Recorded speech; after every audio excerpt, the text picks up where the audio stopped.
What's up, guys? George here with Pro Play Games, and we got another deck profile coming to you. I know we kind of been slacking on the deck profiles with all the regionals that were upcoming, the Orlando one, which we just came back from, and then the upcoming Las Vegas one. We really haven't had too much time to pump out deck profiles. We've been just using our extra time to test for these events, and with Las Vegas around the corner, we've been hitting the hyperbolic time chamber as hard as possible. But there was a few interesting decks that we come across when playtesting, and this was one of them that you guys asked for. It was with a different leader, but this leader fits in just perfectly with the theme, actually. So since people were asking for it, we figured we might as well share it. Now that the New Year's time, New Year's vacation, everybody's really off and has some time to see some cool, interesting deck profiles and some things that we've been brewing in the lab. So this is going to be the first of many. If you guys really like these deck profiles, please give it a like, give it a comment, comment what you'd like to see next, because we have a few interesting ideas that we can throw at you, but we want to see what you want to see. So without further ado, this is Vegeta, Majin Vegeta from the brand new draft box, overshadowed by Frieza and Gotenks, but not to be unrespected. This is a pretty powerful leader in itself. Anything that has critical really has a potential to be very impactful. And with this leader, first side and back side, same exact thing. Once per turn, place one card from your hand into the drop area. This card gains 5k and critical. Critical, as you guys know, fantastic. Keeping your opponent's hand size down, being able to go aggressive at them, especially decks like Mecha Frieza where they're dropping themselves to 4, and then they're not gaining any more cards from any hits. This is going to be a very powerful leader against them. So this is obviously an aggressive take on the deck, and it keeps a theme, which is very hard to do, to keep a competitive deck as well as keeping the theme. Apart from Cell, it's really hard to do for the most part. So, without further ado, this is the deck profile. Obviously, Majin Vegeta is our leader. It's a red leader. To start it off, we have 4 copies of Hercule, Boo's attendant. So, Hercule right there is a pretty good one-drop. It's pretty much just like a Kaisen Goku or, you know, Broly Dawn of Rampage. Looking at the top 7 and being able to fetch any Majin Buu from your deck is very powerful. Anything that really tutors you for your main win condition is always fantastic. So we do obviously play the Buu lineup here, which you'll see in a moment, but having multiple one-drops in this deck is the reason why we wanted to play this card, and if anything, it's always a red mana, but it's hard to whiff on this guy. But regardless, even if you do get the big Buu, you can use it as energy. If you get the smaller Buu, that's exactly what you want off this guy. Then next we have Saiyan Kaba. Saiyan Kaba is one of the premier one-drops from this deck. It's a very powerful creature that gives you double strike, and it gives you the ability self-awaken yourself. Self-awakening yourself is very important, especially in this deck where you have no way to self-awaken yourself. So this is a very critical part of almost any red deck, because they really want to just hurt themselves while hurting their opponent, and this is exactly what it does. This is pretty much a staple in every single red deck. Next, you have Mighty Mask. Mighty Mask, I think this is one of the most powerful cards, powerful commons ever printed, to be honest. It's good because it has a 10k attack, and it could hit your opponent on the flip side. If they haven't awakened yet, it always connects. And it also searches you for 2 critical parts in the deck, and then it gives you a follow-up game ender. So even if you draw this late game, you can just use the cards that you pitch from it, like the Goten and the Trunks that lead to the futures, to search the Gotenks to really close out a game. So this is a very powerful card that you definitely want to incorporate into the deck, and we're playing 4 copies. Next is the Miraculous Comeback Ultimate Gohan. Now, Ultimate Gohan's very powerful.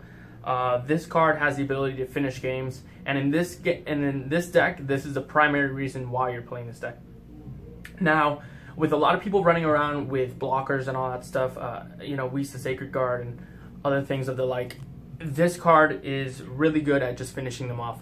By taking down any type of battle card, this will inflict 2 life automatically to your opponent, as well as having double strike. So they could either choose to not defend and take 2, or they can choose to defend and still have the ability to get hit by 2. So Very powerful card, and with Majin Buu, this is the only target and the best target that he wants to absorb in order to get your Grand Evil Majin Buu out on the field with dual attack and double strike, which is your game ender. We'll get to that at the end of it. Oh, also very good because the leader, Majin Vegeta, by placing a card from your drop zone, it gets critical. So you're lowering your hand size inherently, and that's when you can actually just summon this guy and start attacking for game. Now we play a 2-2 line of Leap to the Future Trunks and Leap to the Future Goten. This is to search your win condition, which is Gotenks. One of your win conditions, I'm sorry. And they're just good overall cards. You could use them to pump their 5Ks. So essentially, the Mighty Masks can search you 10K worth of power to finish off your opponent if you're going for one of your game-ending plays, which is your Grand Evil Absorption Majin Buu. Next, we have 4 of the powerful warrior Jiren. Jiren is your only removal spell in this whole deck for the most part, unless you consider attacking really removal. But this is just something that obviously it has to attack 2, but this is a way to kind of deal with 2 threats at once, which is pretty hard to do outside of Majin Buu. So this is just a follow-up. It really just gets rid of those pesky blockers, and it's the only really type of removal spell that you have. So Jiren's always good. It's also a 10K pump if you really need to use it to finish off your opponent. Next, this is the heart and soul of the deck, the Awakening Evil Majin Buu. Awakening Evil Majin Buu's the main part of this deck. This is what you want to get to. This is your 5-drop. We play Objection in the deck, so we can get to this on as early as turn 3 if you really get to Objections. I'm sorry, as early as turn 4 is the easiest, is the fastest way to get to this, honestly, because turn 2 you play Objection, turn 3 you can play another Objection, and then, you know. But this is fantastic. This is just exactly like the Cell Union ability, but this is Union Absorb, so same exact thing. All you gotta do is play this guy and then just place a any type of Gohan Adolescence right under it. So the promo is also an option, but this is the game ender. You put this under it and you'll get the last final version from the deck, just like Perfect Cell, how they go, Perfect Cell goes on top of this from the deck. Same exact thing in this deck, but your threat is now, you know, your threat can kill them in this deck. So with Cell, you know, it makes them lose a lot of advantage, but here you're actually just going for the kill. Next we have 2 of the Ghost Attack Super Saiyan 3 Gotenks. Now this is your secondary win condition. It's also at the 5 slot with the Awakening Evil Majin Buu, just in case. You know, you see it in Cell sometimes. Sometimes you prize your crucial finishing final pieces. So in this deck, you have another way of winning just in case. This is still a very powerful card, and usually they'll be using all their Senzu Beans and stuff to fend off your early game. That's very aggressive, and this could be a great finisher. We only played 2 because it's searchable, and the space was tight in this deck. So, and then the final card, the killer in the whole deck, is the Grand Evil Absorption Majin Buu. Now this guy is a monster. At 30k power, it's one of the strongest monsters that you can actually summon in this game. It has dual attack inherently, and its activate main phase effects is just choosing one Sun Gohan Adolescence from under the card, and for the duration of the turn, it gains that the battle cards in the active. It gains the ability to attack battle cards in active mode. So it's and it gains all skills of the chosen card under it. So essentially, once you level up the Buu, this would be under it. This ability is once per turn. It can copy the Gohan's ability, which will be anytime it takes down a battle card, inflict 2 damage to your opponent.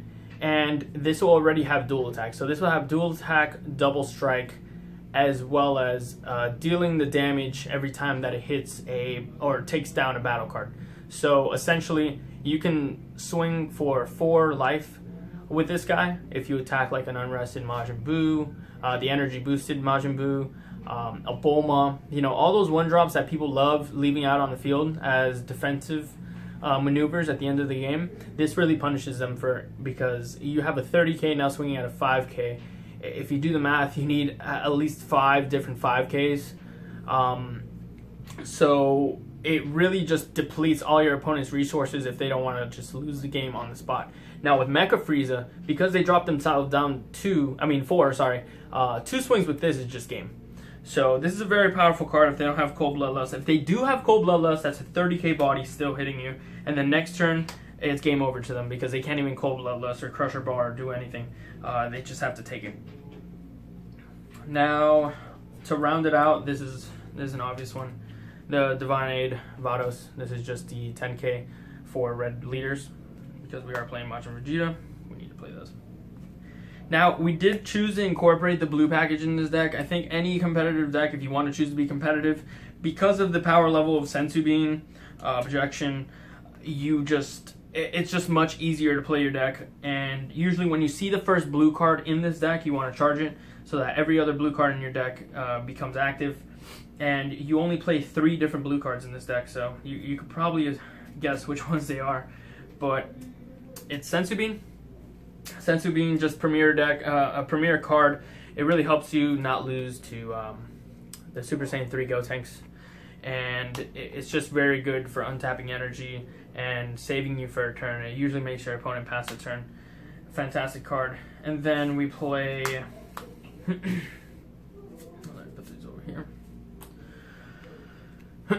Energy boosted Majin Buu. Energy boosted Majin Buu, unfortunately, is not red, or else this would be the dream right here, evolving right onto here for 2. That would be fantastic. Unfortunately, that is not possible because this little line right here, it says red Majin Buu, and this is a blue Majin Buu. So, sad face. This would have been so much better.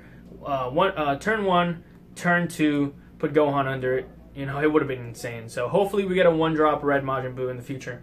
But for now, this guy just draws us a card and fits the flavor of the deck because we're playing Stage 1 of Majin Buu. It's essentially here as your first charge fodder, and then after that, it's just, you know, cycling through your... It's just the best splashable blue card in the deck for the most part. And then Objection. Objection obviously needs no introduction. It's just a fantastic card. It helps you drop all your bombs on 4 instead of 5. On 4 instead of 5. And it's just something that if you see early game, fantastic. If not, you know, later game, it just becomes an easy mana. Because this deck is really full of powerful cards that you don't really want to mana multiple copies of any of them. So, except for like Buu, when you get to the end of it, Buu here, Hercule, and the Objections, those are your easy mana ones. So, that's the 50 card deck. I hope you guys enjoyed the deck profile. Like we said, you guys asked for it, we gave it to you, and this was something that we were testing with like the Frieza leader and other leaders too, and it was a really cool deck, and it really got there a lot of times. And if your opponent doesn't know how to play around it, like getting rid of all their 1-drops at the beginning, Grand Evil Absorption can really just like destroy their game plan and really lose them the whole game because of the way that they've been playing the whole game. So, really interesting deck. I hope you guys can test it out. If you guys have any like suggestions or fixes, or maybe a better leader that we can use with this, let us know. But we're really excited for set 3 because we might be getting more Majin Buus. I think Kid Buu is already around the corner. Not sure when we're gonna get it. We know we're not gonna get it in the Heroes versus Villains expansion set. So our guess is that it comes out in set 3, and I really believe that it is going to come out in set 3, and if it does, this deck can get a huge power up, and it can be definitely at the top of the game because of this guy right here. Also a little bit of market insight. This card actually went up to about $5. It started really high ever since it came out, and then it dropped all the way down to like $1 about last week, and now it's up to $4 or $5. So there's got to be some type of reason for that, and we like to believe that this is it. So if you guys haven't tried out this deck, definitely try it out, and you know, leave us suggestions in the comments below. And if you want to see any other deck profiles, please just comment any deck profiles that you want to see, and any suggestions, of course, leave them in the comments. And thank you guys again. If you guys are going to be in the Las Vegas regional, we'll be there. We're still training for that. We're still trying to like test out a bunch of different decks and see what the best option is for the event. We definitely want to come in with a surprise and catch people off their feet. So I think this is a super interesting deck though, so if you do end up taking it, give us a shout out and let us know how it goes. But thank you again for the time, and Happy New Year to everyone, and Happy Holidays, and we'll see you later.